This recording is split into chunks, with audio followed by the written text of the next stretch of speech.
Most people are not living. They're simply waiting for their funeral while occupying a body that is rotting from the inside out. You think you need a year to change your life? You are wrong. You only need 7 days of absolute cold-blooded surgery on your daily habits. Stoicism isn't about reading dusty books. It's about tactical warfare against your own weakness. For the next week, we are stripping away the comfort that has made you soft. I am not here to motivate you. I am here to wake you up. If you cannot control your actions for 7 measly days, you have no right to complain about your fate. The contract begins now. 7 days, 7 habits, no excuses. But before you commit, you must face the first lie you tell yourself every single morning. Because your current wake-up routine is actually a masterclass in self-sabotage. The first hour of your day determines the caliber of your soul. Right now, you wake up and immediately surrender to the digital noise of 7 billion strangers.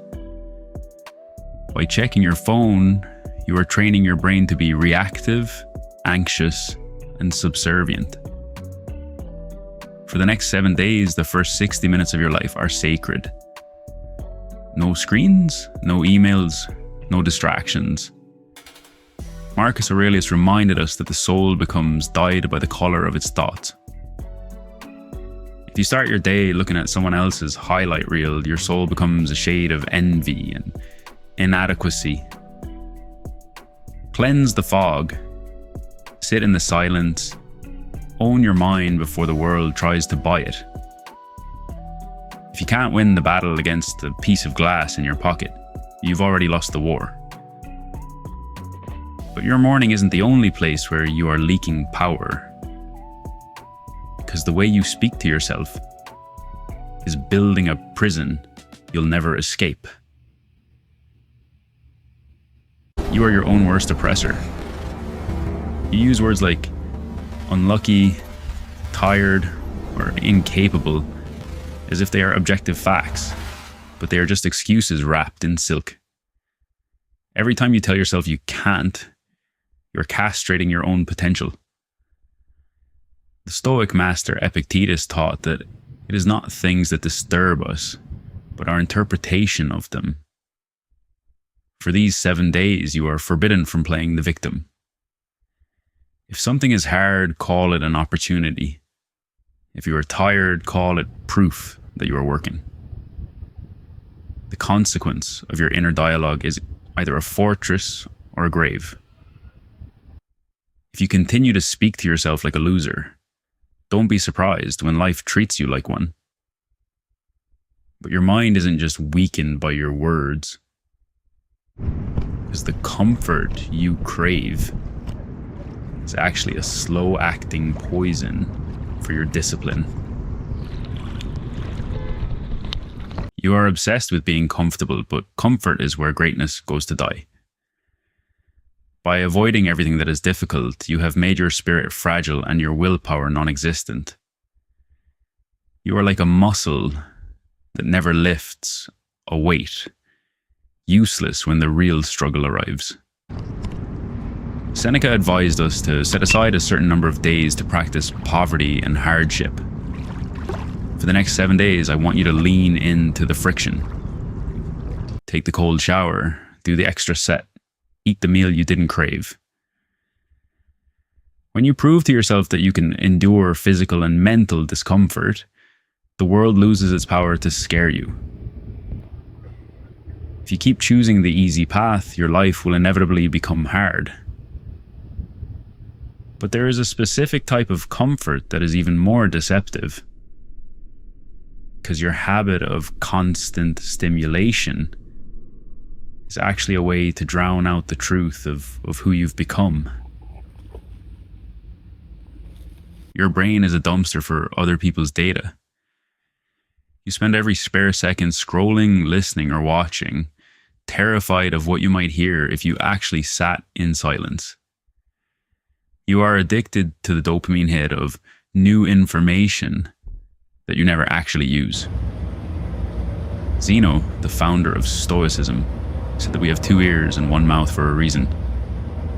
But he didn't mean you should fill them with garbage. For these 7 days, go on an information fast. No mindless podcasts, no endless feeds, no noise. The consequence of constant consumption is a mind that can no longer think for itself. If you don't stop letting the world scream into your ears, you will never hear your own intuition. But the noise isn't just coming from your devices, because the people you choose to surround yourself with are either sharpening your blade or rusting it. You are staying loyal to people who are comfortable with your failure. You think you're being a good friend, but you're actually just participating in a mutual suicide pact of mediocrity. If your circle spends more time discussing people than ideas, you are in a graveyard, not a community. Epictetus was blunt. The key is to keep company only with people who uplift you. For the next 7 days, observe your interactions.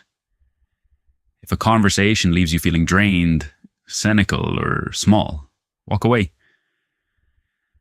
The consequence of staying in a toxic circle is that you eventually stop trying to escape it.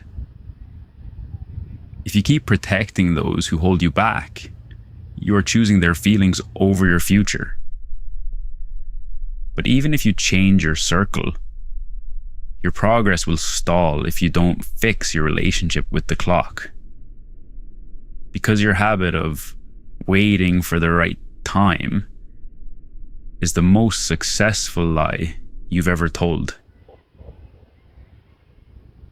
You are a thief, and you are stealing from your future self. You say tomorrow because it's a safe place where you can feel productive without actually doing the work. But tomorrow is a graveyard of dreams that never had the courage to breathe. The Stoic concept of hic et nunc, here and now, is your only reality. For these 7 days, if a task takes less than 5 minutes, do it immediately. If a hard conversation is needed, have it today. Action is the only language the universe respects. The consequence. You are currently trading your potential for a temporary feeling of relief. If you keep waiting for the perfect conditions, you will die with your best work still inside you. But there is one final habit that is the foundation of all your failures. Because your lack of evening reflection is why you keep making the same mistakes every single year. You are living on autopilot. You drift through your day reacting to fires you didn't start, and then you collapse into bed without a single thought about what went wrong. A life without review is a life without growth. Marcus Aurelius kept a journal not for the world, but for his own soul. For the next 7 days before you sleep, you must sit with your shadow. Ask yourself, what did I do well? Where did I act like a coward? What will I fix tomorrow? The consequence, if you don't audit your life, you are destined to repeat the same miserable loop until the day you die. If you keep avoiding the mirror, you are choosing to stay blind to your own self-destruction. The week of surgery is almost complete, but there is a final truth you must face. Because the 7-day contract is about to end, and your real life is about to begin. The 7 days are not a suggestion. They are a baseline for a human being who actually respects themselves. You have felt the friction, you've seen the fog lift. Now you stand at the threshold of a choice. Go back to the sedative of your old life or keep the blade sharp. Stoicism is not a temporary fix. It is a permanent posture. The world wants you weak, distracted, and easy to control. By fixing these 7 habits, you have declared war on the version of you that was designed to lose. consequence, if you stop now, you prove that your greatness was just a temporary mood. Do not let the fire die out. The 7 days are over, but your discipline is just beginning. Wake up. Stay awake. The time for waiting is dead.